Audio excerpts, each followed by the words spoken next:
You're listening to Why We Do What We Do.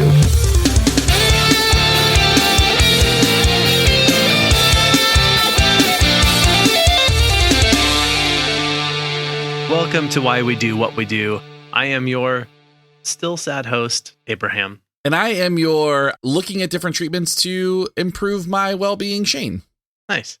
Yeah. And so we are a psychology podcast, and we're talking about a topic that I think is well within the sphere of psychology. Sometimes we stretch that sphere. You know, we try and sort of force things to apply where they will. And I think that we can get away with it. And I think arguably when we do that, we do a pretty good job of that. I don't think it's that far of a stretch. And it's nice to learn that there are some things out there that impact the brain and human psychology that maybe you didn't think of.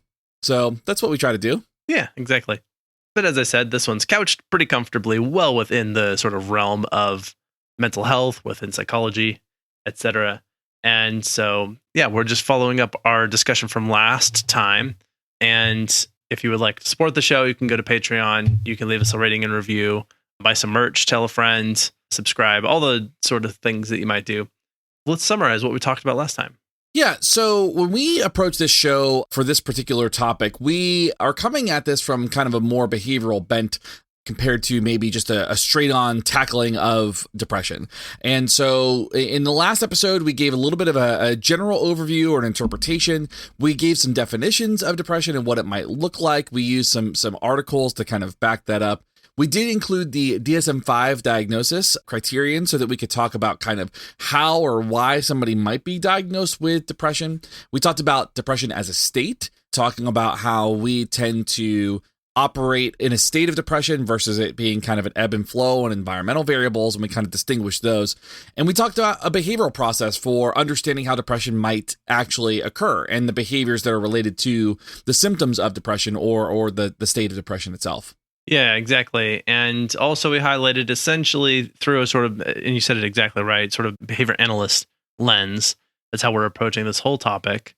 Then talked about some of the exact processes going on and tried to unpack some terms that included things like ratio, strain, reinforcement, deprivation, punishment, all those sorts of environmental circumstances that are then associated with the experience and state of being depressed and depression. And so that's about where we left off. And so coming into this episode, we're going to then elaborate on some more of those sort of, I guess, contexts in which the experience of depression is likely to happen. Again, painting this through sort of behavior analyst lens. Yeah, and I think that's really important to remember is we're not saying the behavior analyst lens is the correct way to look at this. We're not saying it's the only right way, but we're saying this is a way to kind of conceptualize and understand how depression might appear and some of the variables that might contribute to it. So a way that we often think about these when we're trying to understand it, and we're understanding it from a behaviorist perspective, is what does this experience look like? If we were to observe some person, what things tell us that they're experiencing depression, right? Even your most hardcore cognitive psychologist is looking at actual behaviors. And that includes things that people say and things that people do. Mm-hmm. And so one section when again, thinking about this is what are the things that people do? And I mean, what they say is very important. Like that's definitely worth considering here. And I'll mention, and we'll talk about what they'll say specifically. But looking at how do we know what does depression look like? And so we tend to not want to define a condition just by the way that it looks, obviously, because it can look very different, right? And have very similar context. I think the context is the more important piece. But one way that we can determine if what we're looking at is what we're looking at is by some of the ways that it looks. And so it's not the definition, but it is a helpful tool. And there are some relatively common forms that this can take across individuals that have that diagnosis. So some common examples of what this might look like could include self-depreciating statements where, you know, the person is saying they hate themselves or saying different versions of that kind of statement. You'll see complaints about irrelevant topics, nonverbal displays of sadness, whimpering, crying, some things like that. And this is not to say that this is true for every single person that engages with this. These are indicators of an outside perspective that you might say, hey, this is something that looks like it might occur within a depressive episode. This doesn't account for necessarily the internal experience of that person unless they're verbally reporting things. It doesn't really account for stuff that we can't observe with our own eyes, right? So this is talking about an outsider's perspective, observing somebody who is engaging with this. Now, these behaviors that we're talking about, though, are not causal. And depression doesn't act as the causal agent for those behaviors. So you can't say, I'm doing this because I'm depressed, because that doesn't explain exactly why people do the things they do. Usually there's something else going on that we can observe environmentally. There's something else that maybe there's an experience that maybe we're having a hard time kind of pinpointing that the person can self-report that might lead to certain behaviors. But there are usually some kind of other contexts that are contributing to these specific behaviors that we're talking about. It goes back to the circular reasoning thing, which is if they have depression and you say, how do you know? And someone might respond, well, look at all these behaviors. And then if I ask, well, why are they engaging in those behaviors? And the response is because they're depressed, you just go in circles again. So the word depression is simply describing those behaviors. It's a summary statement of the things that we see. And so it can't also be the cause. And that's exactly as you were saying, is the looking back on the context. And there are plenty of others. Like we just gave some examples, and it's not an exhaustive list. But also, sometimes people who are experiencing depression might be a little bit more slow moving. For example, they might simply stop attending things that are relevant and spend a lot of time sitting motionless or doing very little. That's another way that it can look. But again, this is not an exhaustive list of all the things that someone might do who's experiencing depression.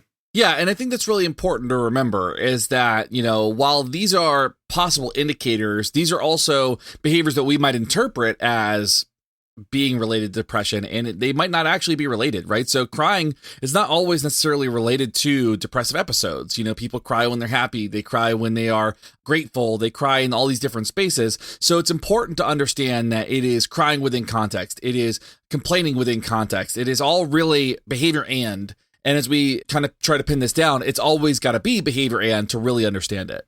And to your point, I think, is that it can be easy to pathologize what are normal behaviors. It's normal to experience sadness. It's normal to experience, going through our lives as human beings, we're going to encounter things that kind of suck or maybe really suck. And that's going to result in us feeling not great.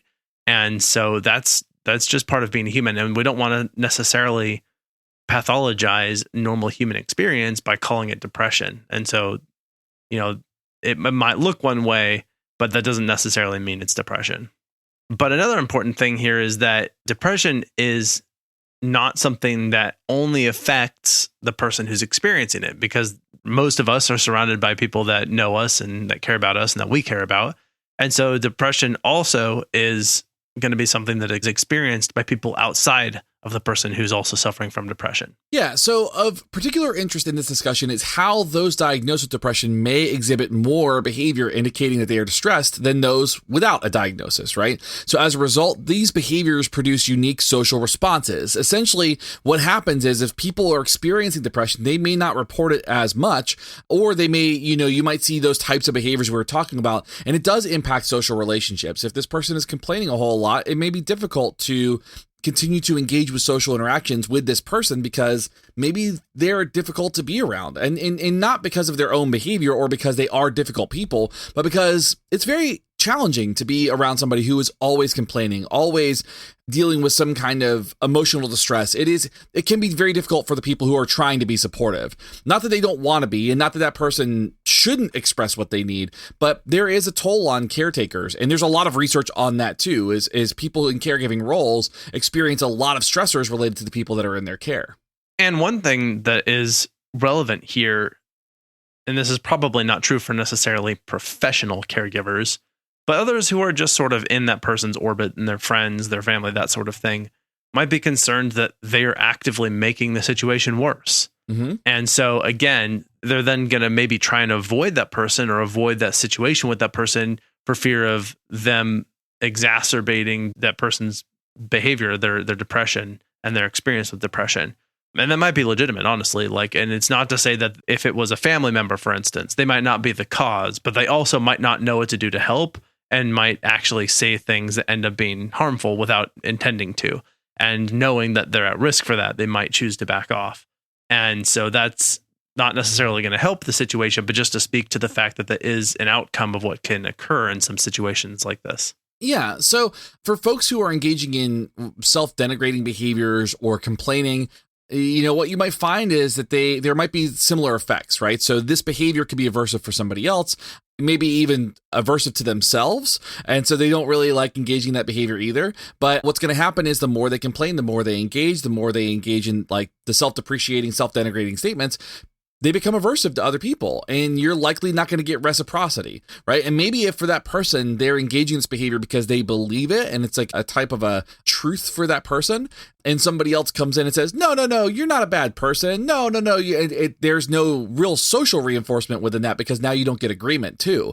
So there is this little bit of like, it's difficult to get through and kind of sift through because there are all these complex social interactions and reciprocities that might reinforce the verbal behavior, or they might not reinforce the verbal behavior, but it still doesn't change kind of the experience or the state of that person.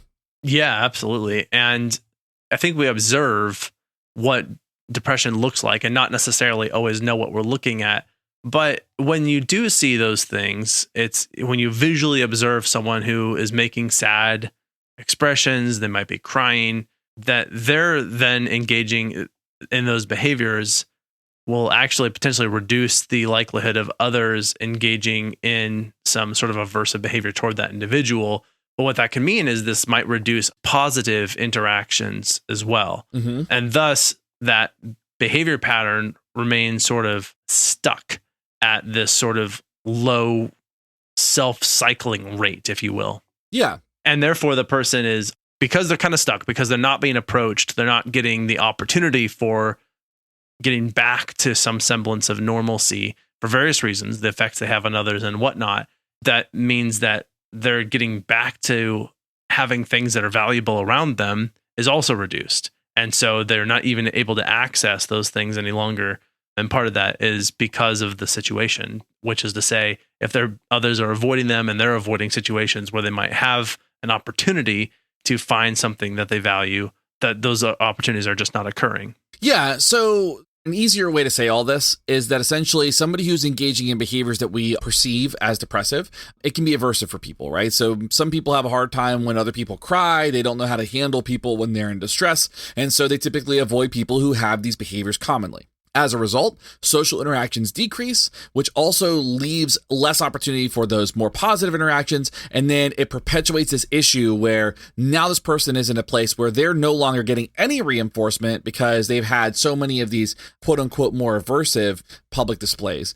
You've got people who are experiencing depression, engaging in behaviors that other people might perceive as difficult to manage or work with or to be around. And so now they're getting cut off more and more and more, the more often they engage in these behaviors that might have more of an internal cause.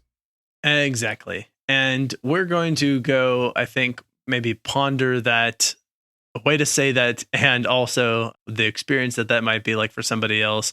And in the meantime, somebody is going to come in here and try and sell you stuff. We'll be right back.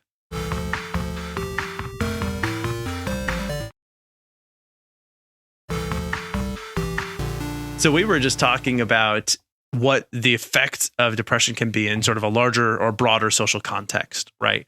And the whole time, what we haven't actually gotten to speaking about at all is ways that this is treated and strategies that people have taken on in an attempt to manage the experience of depression for others. And so let's start that there have been a relative understanding about this idea of depression for a very long time. In a way, it hasn't always been called depression. It hasn't always been thought of as something that is someone is in need of some kind of support. People have approached it differently, but for a long time, people have understood that there was something to be done about this. And so people have tried, obviously, drugs, different types of therapy, etc. And since we're talking about the sort of behaviorist approach to this, really during the 1990s, there was more of an increase in the interest of behavior analysis as a treatment option for depression. And related to this is something that we've talked about on the show that most people are familiar with in some capacity, and that's cognitive behavior therapy, or CBT. And that sort of emerged as a closely related and, for a large part, successful option for treating symptoms of depression for people. And a component analysis was done. This is something I've actually wanted to dig into a lot. So the cognitive behavior therapy has multiple components, right? And you could sort of break it down as there's a cognitive component, and that has to do with sort of challenging thoughts and the mental part of it. And then a behavioral component, and that is like the actions and things that you actually do, right? Mm-hmm. And this component analysis is a way of studying something where you isolate a variable or a specific feature and then determine how relevant is that feature. Let's just say, for example, we'll use CBT. And if someone was studying this and they say, okay, so we used the CBT treatment package to treat someone who has depression. If we take out the cognitive part, how does that affect the outcomes? Mm-hmm. Are people in therapy longer, shorter, etc.? And if we take out the behavioral part and we have just the cognitive part, how does that affect the outcomes? Right. And so that's what a component analysis is. And this is something that's been done with CBT. And it revealed that the behavioral component of CBT was a significant variable. And this is called behavioral activation. This variable was one of the most important variables that produced positive outcomes and maintained the effects. And I actually heard some research, I need to look back because it's been a long time since I've contacted this, but research that basically said it was the only important variable in the effectiveness of this. And again, I think we should just do a deep dive on that study. But my memory of it is if you took out the cognitive part, it works just as well. If you took out the behavioral part, it works not at all. Mm-hmm. And so that's my memory of it. But we should dive into that article and like really dig in on the details. I just want to kind of take a quick step away and talk about these component analyses real quick so that people get a really good grasp of this. So imagine you have headaches. Okay. And so when you go to the doctor and you say, doctor, I have headaches, the doctor goes, okay, what I'm going to do is I'm going to prescribe that you wear your glasses all the time, that you go exercise, and that you take aspirin. Okay. And then when you do all three of those things, your headache seems to go away. Well, if you were to do a component analysis, you would go, okay, well, I've got these headaches. I want it to go away. I want to see what part works. So let me go ahead and just not wear my glasses, and I won't exercise. I will only take aspirin. Okay. It seems that aspirin really helps my headaches. Okay. Now for a week, I'm not going to take aspirin. I'm just going to wear my glasses. The glasses don't really work. So it might not be my glasses. Okay, so now for a week, I'm just going to do exercise to see if that impacts my headache. Okay, that didn't really work. It seems like the active ingredient in this larger treatment package is the aspirin. And the reason that we would do that is because we want to kind of trim the fat and make it so that people aren't wasting their time with unnecessary interventions. Exactly. To really treat the presenting concern. You know, if it is aspirin and only aspirin, then we want to use that. If it is behavioral and it is only behavioral, that's the thing that works. We don't want to waste time with anything else because we want to focus all of our time and energy on the thing that actually works. That's why we do component analyses. I love that. That is such a fantastic analogy for really, I think, highlighting maybe analogy, a good example. It wasn't an analogy. It was a really good example of what that would look like. Yeah, that's perfect. Well, thank you. I try.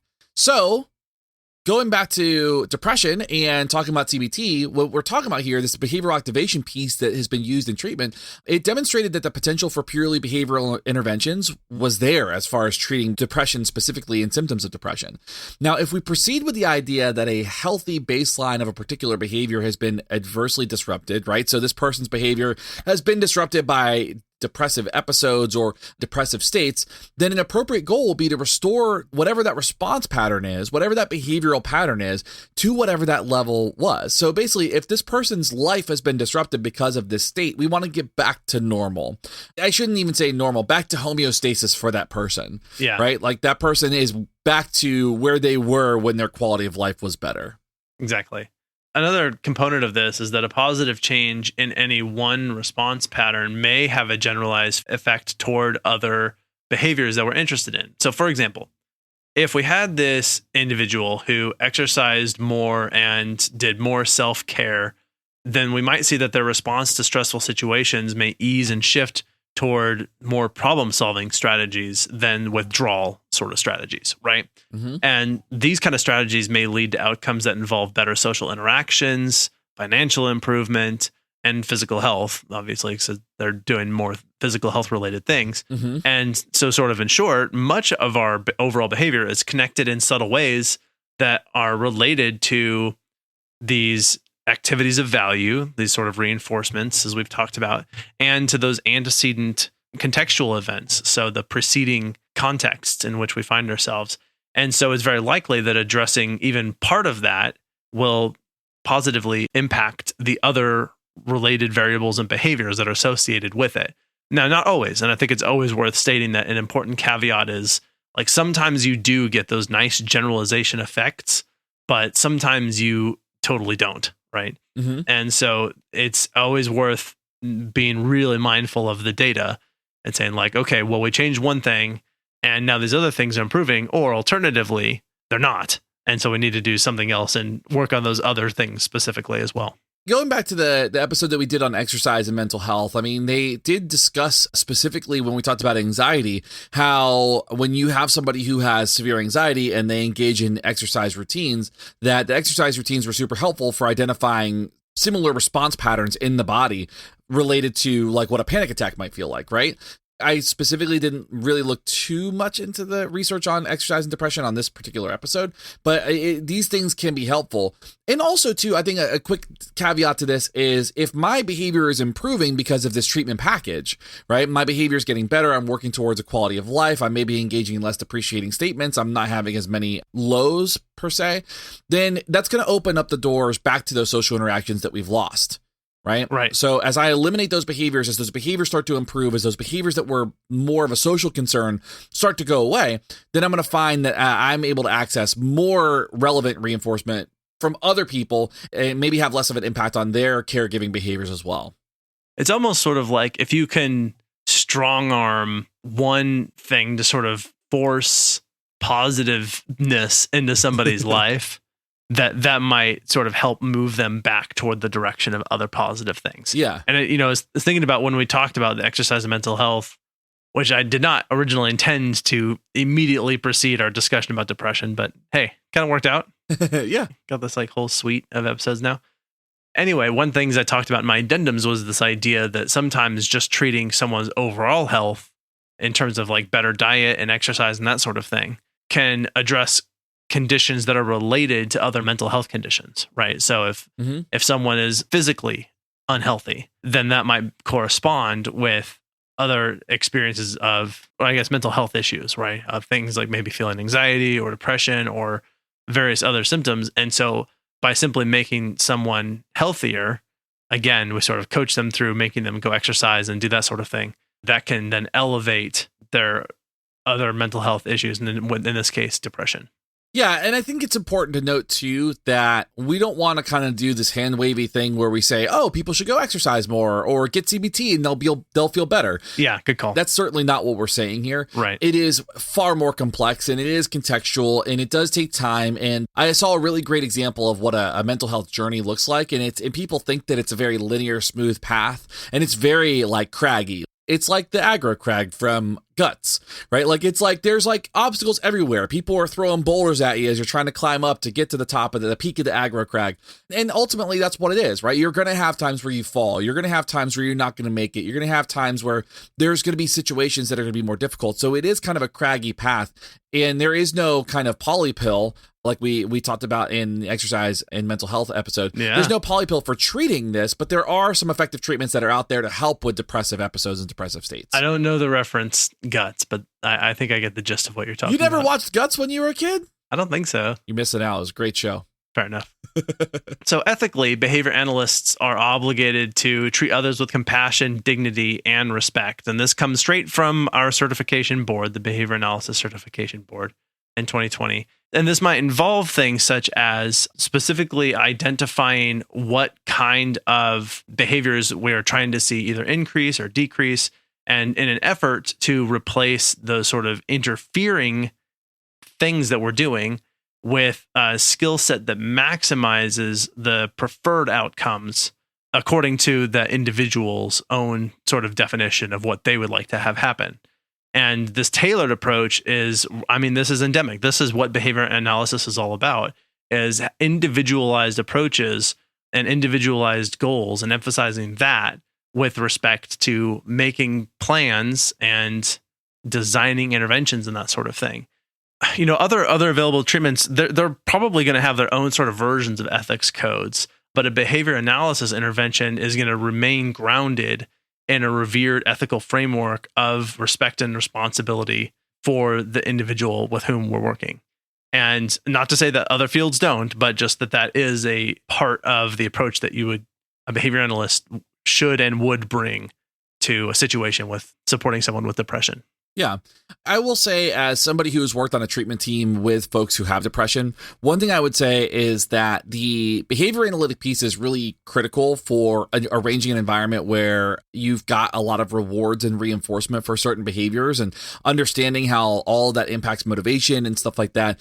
But the thing is I think alone, it wouldn't have been as effective in terms of like, if I were a behavior analyst working with somebody with depression, I wouldn't be solely responsible for that person's, I guess, maybe improvements. There are a lot of other things to consider. I guess maybe like psychopharmacological medications and stuff like that. Those types of interventions can be super helpful, especially with people who have really severe depression. And there's more of a, something that has to do with like the need for a medication that improves moods, like mood stabilizers and whatnot. Mm-hmm. There's a lot out there. I think while we have taken the time to, as far as this episode goes, in the episode before, talk about depression from a behavior analytic standpoint, I think it's really important to note that for a treatment specifically, having a treatment team is going to be your best bet for helping somebody through and getting them the help they need to work towards that quality of life.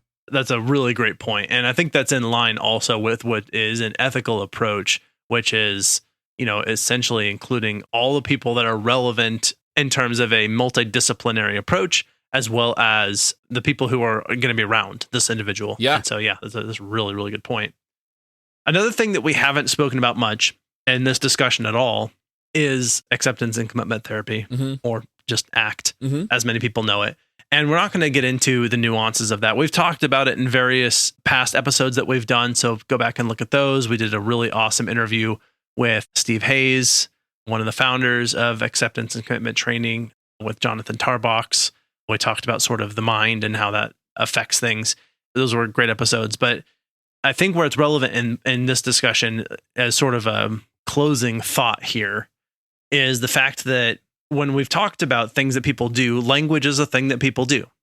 And we've been talking about actions as if actions can't include the things that people say, but they absolutely can. And ACT is an approach that really systematically tries to identify and leverage the fact that what people say is an important feature of what they do and their experiences.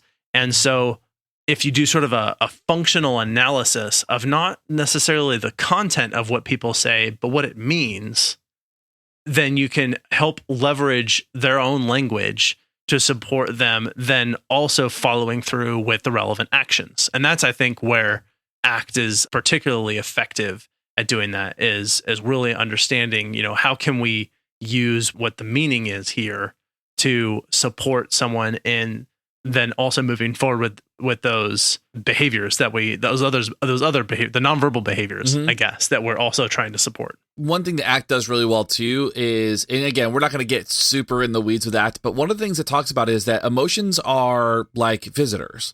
Right? You're not supposed to control or suppress or like tamp down emotions. You're supposed to let them flow through you. You're supposed to have emotions. Those are natural. They're meaningful. And if you continue to kind of tamp it down and suppress it, you're likely to kind of experience some suffering in some other areas. So I think it's important to be able to, especially in terms of like depressive episodes or depressive states, be able to acknowledge and recognize that this is a feeling that you're having, recognize the language that you use around it, and then be able to figure out how to move with it, move away from it, move towards where you want to go.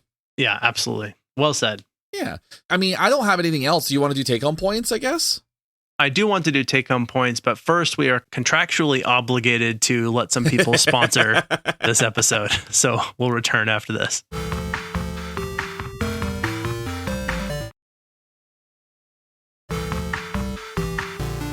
Okay, thanks for sitting through that and for the people who give us money. So now we're going to, I think that we can turn to wrapping this up with some major take-home points. And there's actually kind of a lot to say here. So we'll do our best to, I think, both concisely, but also comprehensively summarize this and the previous episodes in talking about depression. So conceptually, when we talk about depression, as we colloquially refer to it, it may feasibly be the result of several behavioral processes at work, which means that there are so many behavioral and environmental factors that contribute to the contingencies or the situations that lead to depressive states. These involve things like having access to rewards, having relief from painful or uncomfortable situations, punishment, rule governance, some of the stuff that we talked about, motivating operations and how motivation impacts our behaviors.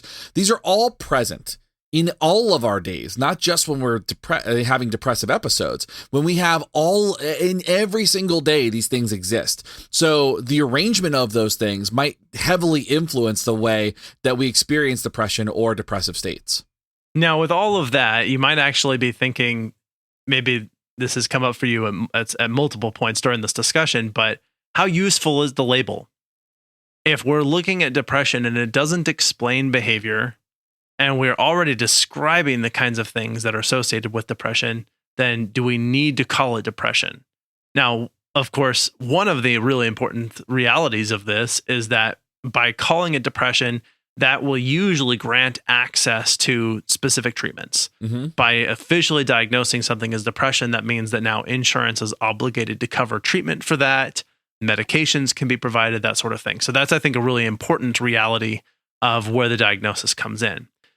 For the treatment itself, if we're really looking to learn about an individual's actions, their way of being, their thoughts, and to help them restore the sort of damaged aspects of their circumstance, then the diagnosis itself is not necessarily a critical component, at least for the professional. So it might be the critical component to getting in the door with that professional, but I think it is not necessarily going to then change anything about that professional's approach, other than they sort of know a little bit about why you're there, right? But then it has to be individualized. They have to look at what are the circumstances for you, mm-hmm. the person that's here now, and then it becomes individually tailored, and that's going to look very different for almost everyone, if not everyone. Their unique circumstances are going to require that really specific. One size fits all approach doesn't really work, right? It's got to be specific to the person. Yeah, it's got to be one size fits one. One size fits one. I like that. I actually heard this early in my career working with autism. It's like if you have met somebody with autism, you've met one person with autism. Yeah, right? I like that one. And ultimately, it's the same. The same is true for depression and anxiety and any disorder that you want to label or put out there. It's really, there's so much circumstantial stuff that goes along with the treatment environment that you really have to cater it to that person and that person's individual needs. The severity of their symptoms, the severity of their life, I guess, experiences, all of those things are going to influence the way that you design an intervention. Honestly, it's a really good way to just approach people. If you've met a person, you have met that person. Mm-hmm. Nobody gets to be a monolith for any particular group. Exactly. Everyone is a individual human, and they're all got their unique stuff going on. 100%. So now, although many treatment options have been developed by other disciplines for depression, when we talk about comprehensive behavior analytic work, it has yet to enter the mainstream. This might be because of an existing kind of, we'll say, like a poor public image. Yeah. That's limited by the research that we have in prestigious journals. There could be any number of reasons. Yeah. Got some bad PR. We don't look good in the public eye sometimes. But given ABA's mission to address matters of social concern, the demand remains. Like, we are here to help with things that are socially significant, concerns that are socially significant. It's just interesting that we've missed the mark on this one a little bit. I feel like there was an opportunity and just never really got on the other side of that, so to speak. I mean, although I do think the ACT has been much more successful than most other strategies inside of behavior analysis have been historically. Yeah. Which is great because it's very helpful for a lot of people. Right. Absolutely. Now, specifically, behavior analysis may help address a matter of equity in the sort of globally addressing the concern of the experience of depression. So in 2021, the World Health Organization, or WHO, noted that, quote, barriers to effective care include a lack of resources. In countries of all income levels, people who experience depression are often not correctly diagnosed, and others who do not have this disorder are too often misdiagnosed, end quote. And so if behavior analysis professionals are able to continue to move forward in developing effective treatments that are individualized, individually customized, and relevant to the needs of that particular culture and can be scaled up, and doing so in an economically practical way, then it could really help boost the acceptance of behavior analysis as a treatment, and also potentially open the door for what we have to offer support for other diagnoses, other situations in life, and not just get sort of stuck or pigeonholed into a single application type of this science that we know and love so much. Yeah, absolutely. Now, regardless of a diagnosis or a label, countless individuals experience some form of trauma across their lifespan. And this is really important to remember, is that this can actually have a huge influence on whether or not you're having depressive episodes or feeling like you're in a depressive state. Now, these events can often have substantial impacts on the individual's entire behavioral repertoire, including their diet, their exercise, their education, their professional performance, their social relationships. Trauma the roots go down very deep, unfortunately. And so a fracture in any one of these domains has the potential to adversely impact others as well. So if things go wrong in one area, it can carry over into any of these other areas. Okay, and we have to be mindful of that. But just the same as an adverse effect causes disruption in multiple behavior patterns, an intervention that restores or enriches that kind of reinforcing environment or the rewards for that person in one pattern can actually have a positive impact in others. So if we can start to repair in a single area, we might be able to start repairing in other areas. And if ABA professionals can actually help individuals access those previous kind of rewards that were super helpful, super powerful, it could usher in a really exciting and broadly beneficial line of application and research for the field and societies with specific regard to depression. Awesome. Well, I don't think that I have anything else to add. Is there anything else that you've got to amend to this conversation? No, I don't think so. I think there's a really good message here to just kind of be like, treat people with kindness. Yeah. People who suffer from depression can really suffer. So just treat people with kindness. It's not an easy thing to deal with. Be kind, rewind. Yeah, I like it. Blast from the past there. All right. Well, then we do actually have a little bit of listener mail. So this one comes to us from SoundCloud, actually. It was a comment on one of our episodes, and this is from the username Basil Ath, I guess. Mm-hmm. They said, I listened to this episode. This is referring to the factitious disorder or Munchausen by proxy. Mm-hmm. And so they responded, I listened to this concluding, well, this is a rare phenomenon I'm not familiar with, and moved on. But then a few days later, news came up of a public prosecutor ordering the exhumation of 3 children having died recently in a span of a couple of years or so. And the media suggests that this syndrome may be under investigation as relevant or a cause in this case. Only time will tell if this is the case, however. It will be horrific proof of the result of such a disorder. And the mother seems puzzled about the course of matter and the publicity. She still gives frequent interviews and unfortunately receiving threats. In my mind, this adds to the attention-seeking aspect of factitious disorder. And so, yeah, that's the message. First, thank you so much for writing in. And also, really interesting find that came up so coincidentally, after we talked about it. But yeah, it's definitely a thing that will pop up in the news and maybe a thing that occurs more often than you might think. And you just don't know, recognize it until you got a name for it, sort of thing. Mm-hmm. Also, it isn't that common. So it is possible this was just a rare coincidence. Yep. Synchronicities. Yeah, exactly. But anyway, interesting story. Thank you for writing in and telling us. Yeah, absolutely. And hopefully that case ends up coming to a close in a really meaningful way for those kids, if that's the case. So fingers crossed for justice, if where it needs to be. 100%. All right. Well, let's talk about our recommendations.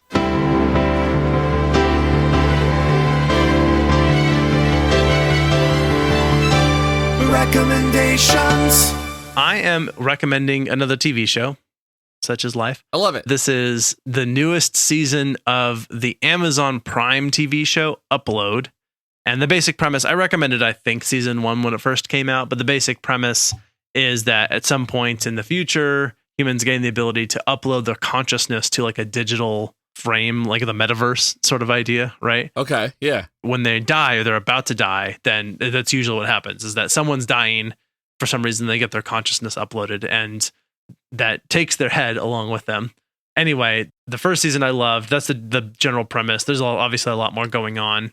People who don't like that system, people who were maybe murdered, and they're trying to figure out what happened to them while they're on the other digital side of things. And then also the sort of surrealist nature of living in a totally digital world. And also, I think they do a really cool take on this commoditization of everything, where it's like, if you want in this digital world, it's kind of like a Black Mirror episode.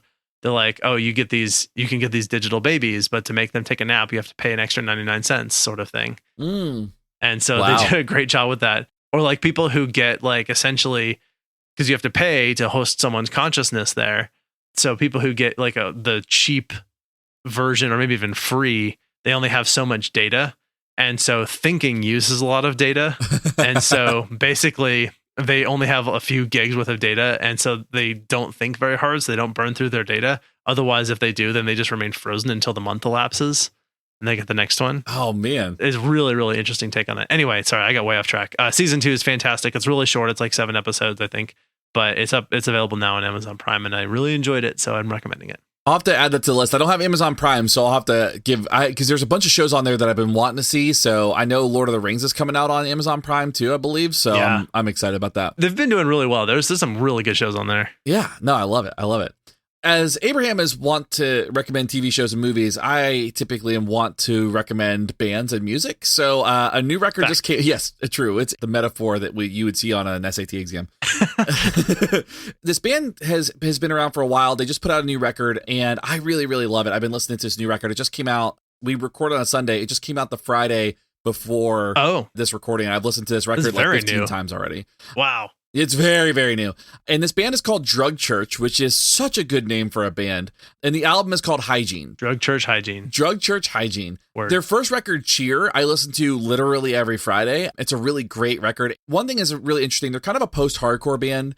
Like, they've got like a punky vibe to it. They've got kind of a really noisy, loud vibe to them. The singer's got a really interesting vocal delivery, but his lyrics are what really catches me because they're always really storytelling. Oh. You know, it's his dealings with, you know, his rights dealing with cops, dealing with landlords who are shitty. And there's a song called Weed Pin that talks about this guy at work who is like kind of sloppy, and he's like, of course they burned down the lab. You're paying the minimum wage. Really interesting, like social commentary, but like done through really interesting, fascinating storytelling. Huh. I really, really like this band, and they're not everybody's cup of tea, so you might not like them, and that's okay.